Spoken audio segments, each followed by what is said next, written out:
ಒಬ್ಬ ವ್ಯಕ್ತಿ ತನ್ನಲ್ಲಿ ಹೆಚ್ಚೆಚ್ಚು ಪ್ರಾಣಶಕ್ತಿಯನ್ನು ಸಂಪಾದನೆ ಮಾಡಿಕೊಳ್ಳುವಂಥದ್ದು ಒಂದು ದೊಡ್ಡ ಆಧ್ಯಾತ್ಮಿಕ ಸಂಪತ್ತು.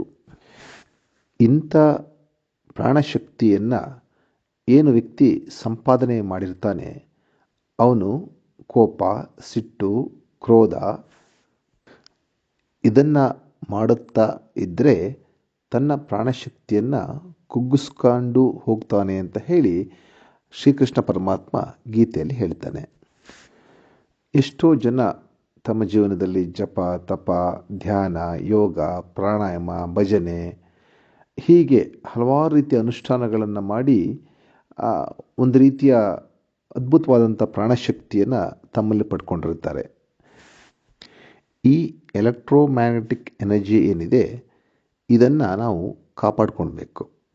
ಇದನ್ನು ನಾವು ಪ್ರಿಸರ್ವ್ ಮಾಡಬೇಕು.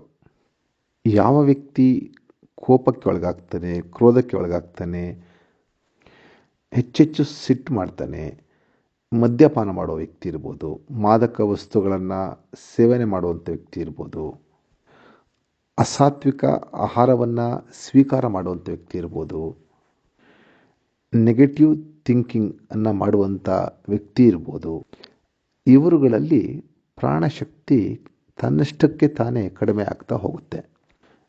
ಇನ್ನೂ ವೈಜ್ಞಾನಿಕವಾಗಿ ಹೇಳಬೇಕು ಅಂದರೆ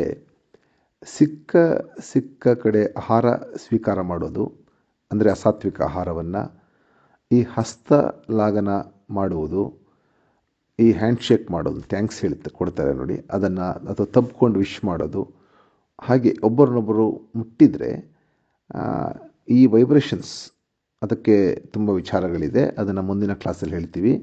ಆ ಸಂದರ್ಭದಲ್ಲಿ ಪ್ರಾಣಶಕ್ತಿ ಕುಗ್ಗಿಸುತ್ತೆ ಅಂತ ಹೇಳ್ತಾರೆ. ಅದು ನಿಮ್ಮದೇ ಪ್ರಾಣಶಕ್ತಿ ಕಡಿಮೆ ಆಗ್ಬೋದು, ಇಲ್ಲ ನಿಮ್ಮ ಎದುರುಗಡೆ ನಿಮಗೆ ಹಸ್ತಲಾಘವ ಮಾಡಿದಂಥ ವ್ಯಕ್ತಿಯ ಪ್ರಾಣಶಕ್ತಿ ಕೂಡ ಕಡಿಮೆ ಆಗ್ಬೋದು. ಇಬ್ಬರಲ್ಲೂ ಒಬ್ರಿಗಾಗುವಂಥ ಸಾಧ್ಯತೆಗಳು ಅಥವಾ ಇಬ್ಬರಿಗೂ ಆಗುವಂಥ ಸಾಧ್ಯತೆಗಳು ಹೆಚ್ಚಿರುತ್ತೆ. ಅದಕ್ಕೆ ನಮ್ಮಲ್ಲಿ ದೂರದಿಂದನೇ ನಮಸ್ಕಾರ ಮಾಡುವಂಥ ಪದ್ಧತಿಯನ್ನು ಇಟ್ಕೊಂಡಿರುವಂಥದ್ದು.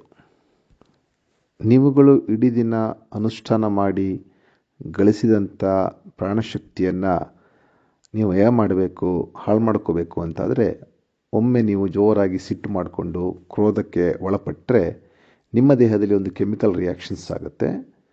ಅದು ಕೆಮಿಸ್ಟ್ರಿಗೆ ಸಂಬಂಧಪಟ್ಟ ವಿಷಯ. ಆಗ ಅದರಲ್ಲಿ ಉತ್ಪತ್ತಿ ಆಗುವಂಥ ರಾಸಾಯನಿಕ ಕ್ರಿಯೆಗಳಲ್ಲಾಗುವಂಥ ರಸಗಳು ಏನು ಉತ್ಪತ್ತಿ ಆಗುತ್ತೆ ಅದು ನಿಮ್ಮ ದೇಹದಲ್ಲಿ ಇರೋ ಪ್ರಾಣಶಕ್ತಿಯನ್ನು ಕಡಿಮೆನೂ ಮಾಡುತ್ತೆ.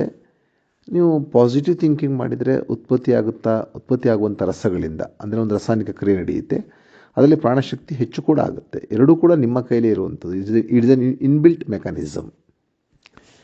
ನಮ್ಮಲ್ಲಿ ಈ ಪೂಜೆಗಳಿಗೆ ಸಂಬಂಧಪಟ್ಟಂತೆ ಎಸ್ಪೆಷಲಿ ಈ ತಂತ್ರಾಗಮನ ಏನಿದೆ ಇದರಲ್ಲಿ ತಂತ್ರಿಗಳಿರ್ಬೋದು ಅಥವಾ ಆಗಮಿಕರು, ಅರ್ಚಕರು ಇರ್ಬೋದು, ಇವರು ಯಾವುದೇ ಕಾರಣಕ್ಕೂ ಕೋಪವನ್ನು ಮಾಡೋದಾಗಲಿ, ಸಿಟ್ಟು ಮಾಡೋದಾಗಲಿ ಅಥವಾ ಕೆಟ್ಟ ಯೋಚನೆ ಮಾಡೋದು, ದ್ವೇಷ ಮಾಡೋದು ಇದನ್ನು ಯಾವುದು ಮಾಡಬಾರ್ದು ಅಂತ ನಮ್ಮ ಶಾಸ್ತ್ರ ಹೇಳುತ್ತೆ. ಕಾರಣ ಏನಂದರೆ ಅವರಲ್ಲಿರುವಂಥ ಪ್ರಾಣಶಕ್ತಿಯನ್ನು ಅವ್ರು ಕಳ್ಕೊಬೇಕಾಗತ್ತೆ. ಈ ತಂತ್ರಾಗಮನ ಸಂದರ್ಭದಲ್ಲಿ ಪ್ರಾಣಶಕ್ತಿ ದೊಡ್ಡ ಉಪಯೋಗಕ್ಕೆ ಬರುತ್ತೆ ಅವರ ಪೂಜೆಯ ಸಂದರ್ಭದಲ್ಲಿ. ಹಾಗಾಗಿ ಅವರಲ್ಲಿ ಪ್ರಾಣಶಕ್ತಿ ಇಲ್ಲ ಅಂದರೆ ಅವರುಗಳು ಎಲೆಕ್ಟ್ರೋಮ್ಯಾಗ್ನೆಟಿಕ್ ಎನರ್ಜಿಯನ್ನು ಆ್ಯಕ್ಟಿವಿಟಿಯಾಗಿ ಮಾಡಲಿಕ್ಕೆ ಸಾಧ್ಯ ಇಲ್ಲ. ಅದಕ್ಕೆ ನಮ್ಮಲ್ಲಿ ಒಂದು ಮಾತು ಹೇಳಿದ್ದಾರೆ, ಮುನಿಗಳಿಗೆ ಮುನಿಸಿರಬಾರ್ದು ಅಂಥೇಳಿ, ಅಂದರೆ ಸಿಟ್ಟಿರಬಾರ್ದು ಅಂತ ಹೇಳ್ತಾರೆ.